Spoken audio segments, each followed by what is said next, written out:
Acute gastroenteritis এটা খুবই পরিচিত। আমাদের দেশে এত বেশি দেখা যায় যে আমরা প্রতিদিনই এরকম রোগীর চিকিৎসা দিয়ে থাকি।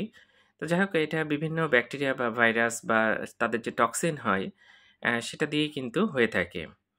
রোটাভাইরাস আছে সেটা দিয়ে হয়।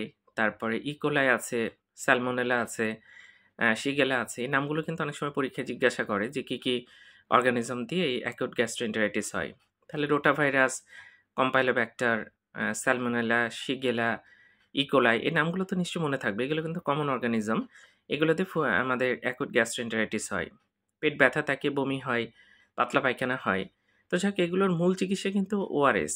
এখনো যেটা আমরা বলি স্যালাইন খেতে থাকতে হবে এবং এটা কিন্তু দ্রুত ভালো হয়ে যায়। তবে ব্যাকটেরিয়া দিয়ে যদি হয় সেক্ষেত্রে অ্যান্টিবায়োটিকের একটা রোল আছে এবং সেটা দেয়া উচিত। দিলে কিন্তু খুব তাড়াতাড়ি রোগীরা ভালো অনুভব করে। যাই হোক ডাক্তারের সাথে পরামর্শ করবেন।